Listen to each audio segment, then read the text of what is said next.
discutir um tema crucial para o setor cafeeiro brasileiro.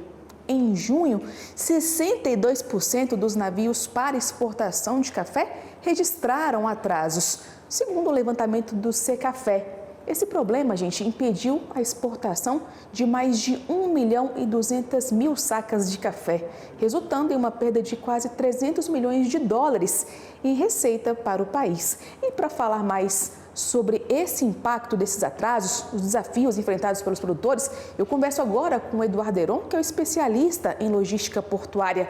Eduardo, muito obrigada pela sua participação. Seja muito bem-vindo. Olá, Nayane. Boa tarde a todos. Eduardo, explica para a gente o que esses atrasos aí significam para o setor e quais são as possíveis soluções aí para evitar esse tipo de problema no futuro, hein? Nayane, as exportações de café do Brasil vêm crescendo desde outubro do ano passado, com uma exportação média mensal em torno de 4,1 milhões de sacas por mês.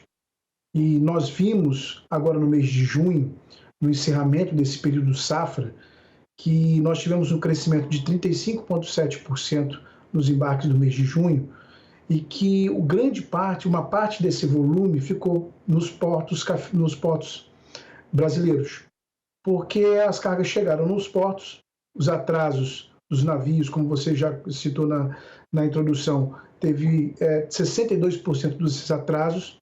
Os atrasos de navio levam os pátios dos terminais a ficarem cheios, impedidos de receber essas cargas que chegam diariamente para os embarques. Portanto, nós acreditamos que se não fossem esses problemas logísticos verificados no mês de junho, em decorrência desses atrasos de navios, nós teríamos feito um embarque acima de 4 milhões de sacas, sem dúvida, e, portanto, deixamos de entrar divisas para o país por conta desse esgotamento portuário no Brasil. Eduardo, na sua visão, quais são as soluções logísticas que podem ser implementadas aí para minimizar esses atrasos e melhorar essa eficiência dos portos brasileiros?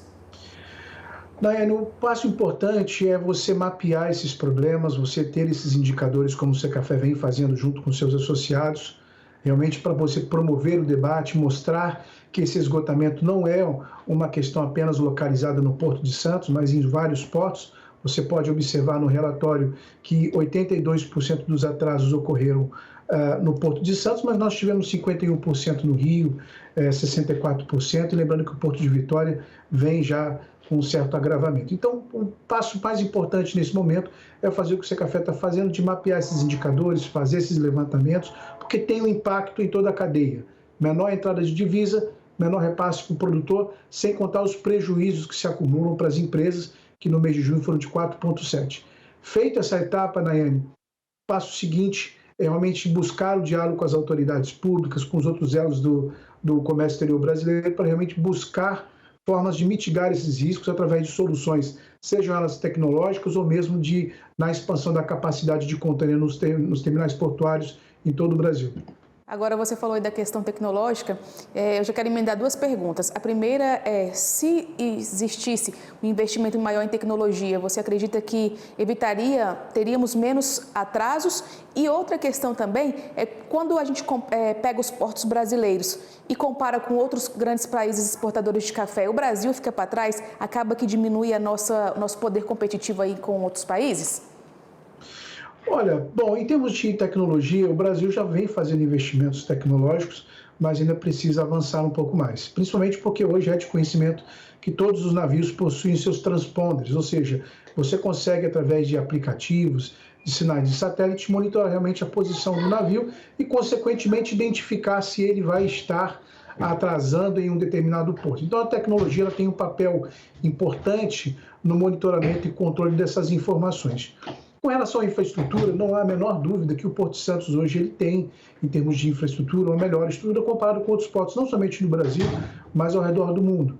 É que nós percebemos que os investimentos que são feitos por toda a cadeia, seja no setor público ou privado, as cargas containerizadas não têm sido observadas com uma certa atenção. Então, o nosso problema hoje, como carga containerizada, requer, nesse primeiro momento, da expansão desses espaços para que a carga que vem do interior chegue nos portos e consiga consolidar seus embarques. Então, é muito importante que a gente consiga efetivamente trazer esses indicadores, essas informações, mostrar para para o governo a importância de aumentar a capacidade nos portos brasileiros, porque hoje o Brasil, comparado com outros países em termos de porto e exportação de café, eu não tenho dúvida que nós estamos bem avançados, mas ainda assim há grandes desafios que precisamos fazer para que isso não se colapse ainda mais. Já que nós estamos avançados, Eduardo, me fala uma coisa, hein? Qual é a previsão aí para o futuro da exportação de café dentro do Brasil? A gente pode esperar umas melhoria nos próximos anos ou os desafios logísticos ainda continuarão a ser um obstáculo? Olha, eu considerando principalmente esse cenário de segundo semestre, eu não tenho muita expectativa de que isso vá haver melhora. Primeiro porque nós temos no segundo semestre um volume maior de café exportado, isso é comum no nosso ciclo de exportação. Somado a isso, nós temos também volumes de algodão e de açúcar também em volumes maiores para serem exportados no segundo semestre. Então, no período curto prazo, nós entendemos que esse desafio vai ser ainda maior, a dificuldade ainda vai ser maior, principalmente porque nós temos acompanhado o cenário em outros portos.